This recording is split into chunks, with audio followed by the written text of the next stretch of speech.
ಹಾಗಾದ್ರೆ ಎಲ್ರಿಗೂ ನಮಸ್ಕಾರ. ಬಿಗ್ ಬಾಸ್ ಇಂದ ಬಿಗ್ ಅಪ್ಡೇಟ್ ಬರ್ತಾ ಇದೆ. ಎರಡು ವೈಲ್ಡ್ ಕಾರ್ಡ್ ಎಂಟ್ರಿ ಸ್ಪರ್ಧಿಗಳು ಬಿಗ್ ಬಾಸ್ ಮನೆ ಒಳಗಡೆಗೆ ಸೀಸನ್ 11ರ ಮನೆ ಒಳಗಡೆ ಎಂಟರ್ ಆಗಿದ್ದಾವೆ. ನಿಜವಾಗ್ಲೂ ಸಿಕ್ಕಾಪಟ್ಟೆ ಒಂದು ದೊಡ್ಡ ಒಂದು ಅಪ್ಡೇಟ್ ಅಂತಲೇ ಹೇಳ್ಬೋದು. ಆ್ಯಂಡ್ ಇದರಲ್ಲಿ ಎರಡು ಕಂಟೆಸ್ಟೆಂಟ್ಗಳು, ಒಂದು ಮೇಲ್ ಕಂಟೆಸ್ಟೆಂಟು, ಇನ್ನೊಂದು ಫೀಮೇಲ್ ಕಂಟೆಸ್ಟೆಂಟು. ಇಲ್ಲಿ ಫಸ್ಟ್ ಫೀಮೇಲ್ ಕಂಟೆಸ್ಟೆಂಟ್ ಬಗ್ಗೆ ಮಾತಾಡೋದಾದರೆ, ಇವರು ಶೋಭಾ ಶೆಟ್ಟಿ ಅಂತ. ಇವರು ಸೀರಿಯಲ್ ಆ್ಯಕ್ಟರು. ಕೆಲವು ಕನ್ನಡದ ಸಿನಿಮಾಗಳಲ್ಲೂ ಕೂಡ ಆ್ಯಕ್ಟ್ ಮಾಡಿದ್ದಾರೆ. ಅದಕ್ಕಿಂತ ಮುಖ್ಯವಾಗಿ ಇವರು ಒಂದು ಕನ್ನಡದ ಸೀಸನಲ್ಲಿ ಇದೇ ಸ್ಪರ್ಧಿಯಾಗಿಯೇ ಎಂಟರ್ ಆಗಿದ್ದರು. ಜಾಸ್ತಿ ಸೌಂಡ್ ಮಾಡಿರಲಿಲ್ಲ. ಕೆಲವು ದಿವಸಗಳ ಒಂದು ಇದರಲ್ಲೇ ಎಲಿಮಿನೇಟ್ ಆಗಿ ವಾಪಸ್ ಬಂದಿದ್ದರು. ಅದ್ರ ಜೊತೆಗೆ ಇವರು ಬಿಗ್ ಬಾಸ್ ಸೀಸನ್ ತೆಲುಗುನಲ್ಲೂ ಕೂಡ ಒಂದು ಲಾಸ್ಟ್ ಸೀಸನ್ ಅಂತ ಅನಿಸುತ್ತೆ, ಅದರಲ್ಲೂ ಕೂಡ ಕಂಟೆಸ್ಟೆಂಟ್ ಆಗಿದ್ದರು. ಸಿಕ್ಕಾಪಟ್ಟೆ ಸೌಂಡ್ ಕೂಡ ಮಾಡಿದರು ತೆಲುಗು ಒಂದು ಬಿಗ್ ಬಾಸಲ್ಲಿ. ಬಟ್ ಕನ್ನಡ ಒಂದು ಬಿಗ್ ಬಾಸ್ ಸೀಸನಲ್ಲಿ ಏನು ಕೆಲವು ದಿವಸಗಳಿದ್ರು, ಅಲ್ಲಿ ಹೆಚ್ಚಿಗೆ ಸೌಂಡ್ ಮಾಡೋಕ್ಕಾಗಿರಲಿಲ್ಲ ಇವ್ರಿಗೆ. ಬಟ್ ಲಾಸ್ಟ್ ಒಂದು ತೆಲುಗು ಬಿಗ್ ಬಾಸ್ ಸೀಸನಲ್ಲಂತೂ ಸಿಕ್ಕಾಪಟ್ಟೆ ಸೌಂಡ್ ಮಾಡಿದಂಥ ಪಾರ್ಟಿ. ಇವರು ಕನ್ನಡದ ಬಿಗ್ ಬಾಸ್ ಸೀಸನ್ 11ಕ್ಕೆ ವೈಲ್ಡ್ ಕಾರ್ಡ್ ಎಂಟ್ರಿಯಾಗಿ ಬಂದಿದ್ದಾರೆ. ಇವರು ಯಾವ ಮಟ್ಟಕ್ಕೆ ಕನ್ನಡ ಬಿಗ್ ಬಾಸ್ ಸೀಸನಲ್ಲಿ ಸೌಂಡ್ ಮಾಡ್ತಾರೆ ಅನ್ನೋದು ನೋಡಬೇಕು. ಯಾಕಂದರೆ ತುಂಬ ಜಗಳ ಮಾಡುವಂಥ ಪಾರ್ಟಿ ಅಂತಲೇ ಹೇಳ್ಬೋದು. ಅದಕ್ಕೋಸ್ಕರನೇ ಅವರನ್ನು ಬಿಗ್ ಬಾಸ್ ಸೀಸನ್ 11ಕ್ಕೆ ವೈಲ್ಡ್ ಕಾರ್ಡ್ ಎಂಟ್ರಿಯಾಗಿ ಕರ್ಕೊಂಡು ಬರ್ತಿದ್ದಾರೆ. ನಿಮ್ಗೆ ಗೊತ್ತಿರೋಂಗೆ ಕನ್ನಡದ ಒಂದು ಪುನೀತ್ ರಾಜ್ಕುಮಾರ್ ಸರ್ ಅವರ ದೊಡ್ಡ ಮನೆ ಸಿನಿಮಾದಲ್ಲಿ ಅವರ ತಂಗಿ ಕ್ಯಾರೆಕ್ಟರ್ ಮಾಡಿದ್ರು ಇವರು.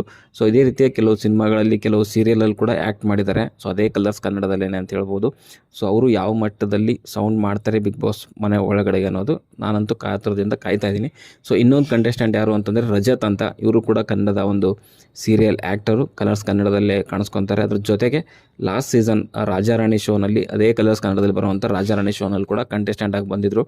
ಇವರಿಂದ ಒಂದು ಸ್ವಲ್ಪ ಎಂಟರ್ಟೈನ್ಮೆಂಟ್ ನಾವು ನಿರೀಕ್ಷೆ ಮಾಡ್ಬೋದು. ಒಂದು ಒಳ್ಳೆ ಸ್ಟ್ರಾಂಗ್ ಕಂಟೆಂಡರ್ ಅಂತ ನನಗನ್ಸುತ್ತೆ. ವೈಲ್ಡ್ ಕಾರ್ಡ್ ಎಂಟ್ರಿ ಆಗಿ ಇವರು ಬರ್ತಿರುವಂಥದ್ದು. ಆ್ಯಂಡ್ ದರ್ಶನ್ ಸರ್ ಅವರ ಒಂದು ಅಪ್ಪಟ ಅಭಿಮಾನಿ ಕೂಡ ಹೌದು ಇವರು. ಅವರನ್ನು ತುಂಬ ಫಾಲೋ ಮಾಡ್ತಾರೆ. ಖಂಡಿತವಾಗ್ಲೂ ಇವರಿಗೆ ಹೊರಗಡೆಯಿಂದ ದರ್ಶನ್ ಅಭಿಮಾನಿಗಳಿಂದ ಒಂದು ಸಪೋರ್ಟ್ ಅಂತೂ ಸಿಗುತ್ತೆ. ಆ್ಯಂಡ್ ರಾಜಾರಾಣಿ ಶೋನಲ್ಲಿ ನೋಡಿರೋ ಪ್ರಕಾರ ಇವರು ಒಂದು ಸ್ವಲ್ಪ ಮನೋರಂಜನೆ, ಎಂಟರ್ಟೈನ್ಮೆಂಟ್ ಅನ್ನೋದು ಇರುತ್ತೆ. ಕಾಮಿಡಿ ಆದರೂ ಆಗಿರ್ಬೋದು, ಟಾಸ್ಕಲ್ಲೂ ಒಂದು ಒಳ್ಳೆ ಫೈಟ್ ಕೊಡುವಂಥ ಒಂದು ಕ್ಯಾರೆಕ್ಟರ್ ಇವ್ರದ್ದು. ಎಲ್ಲರ ಜೊತೆಗೂ ಬೆರೆಯುವಂಥ ಕ್ಯಾರೆಕ್ಟ್ರು. ಇವರು ಕೂಡ ಬಿಗ್ ಬಾಸ್ ಸೀಸನ್ 11ಕ್ಕೆ ವೈಲ್ಡ್ ಕಾರ್ಡ್ ಎಂಟ್ರಿ ಆಗಿ ಬಂದಿದ್ದಾರೆ ಆಲ್ರೆಡಿ. ಎರಡು ಬಿಗ್ ಅಪ್ಡೇಟು, ಎಕ್ಸ್ಕ್ಲೂಸಿವ್ ಅಪ್ಡೇಟ್ ಅಂತ ಹೇಳಲಿಕ್ಕೆ ಇಷ್ಟಪಡ್ತೀನಿ. ಈ ಎರಡು ಕಂಟೆಸ್ಟೆಂಟ್ಗಳು ವೈಲ್ಡ್ ಕಾರ್ಡ್ ಎಂಟ್ರಿಯಾಗಿ ಬಂದಿರೋದು ಬಿಗ್ ಬಾಸ್ ಮನೆ ಒಳಗಡೆ ಇರುವಂಥ ಸ್ಪರ್ಧಿಗಳಿಗೆ ಖಂಡಿತವಾಗ್ಲೂ ಒಂದು ರೀತಿಯಲ್ಲಿ ಶಾಕಿಂಗ್ ಅಂತ ಅನಿಸುತ್ತೆ. ಆಲ್ರೆಡಿ ನಿಮ್ಗೆ ಗೊತ್ತಿರೋಂಗೆ ಇವಾಗ ಹನುಮಂತ ಕೂಡ ವೈಲ್ಡ್ ಕಾರ್ಡ್ ಎಂಟ್ರಿಯಾಗಿ ಬಂದಿರುವಂಥದ್ದು. 3 ವೈಲ್ಡ್ ಕಾರ್ಡ್ ಎಂಟ್ರಿ ಸೀಸನ್ 11ರಲ್ಲಿ ಕಾಣಿಸ್ಕೊತಿದ್ದಾವೆ. ಜಗದೀಶ್ ಸರ್ ಆ್ಯಂಡ್ ರಂಜಿತ್ ಅವರು ಎಲಿಮಿನೇಟ್ ಆದಮೇಲೆ 2 ಜಾಗಗಳು ಖಾಲಿಯಾಗಿದ್ದು. ಅದಕ್ಕೋಸ್ಕರನೇ 2 ವಾರ ನೋ ಎಲಿಮಿನೇಷನ್ ವೀಕ್ ಮಾಡಿದರು.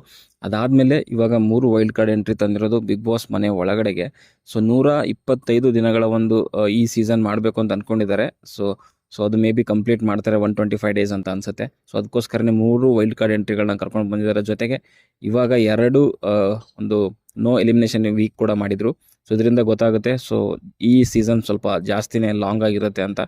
ನಿಮ್ಮ ನಿರೀಕ್ಷೆ ಏನು ಅಂತ ದಯವಿಟ್ಟು ಕಮೆಂಟ್ ಬಾಕ್ಸಲ್ಲಿ ತಿಳಿಸಿ ಅಂತ ಹೇಳ್ತಾ, ಈ 2 ವೈಲ್ಡ್ ಕಾರ್ಡ್ ಎಂಟ್ರಿ ಬಗ್ಗೆ ನಿಮ್ಮ ಅನಿಸಿಕೆ, ಅಭಿಪ್ರಾಯಗಳು ಏನು ಅಂತ ಕಮೆಂಟ್ ಬಾಕ್ಸಲ್ಲಿ ತಿಳಿಸಿ.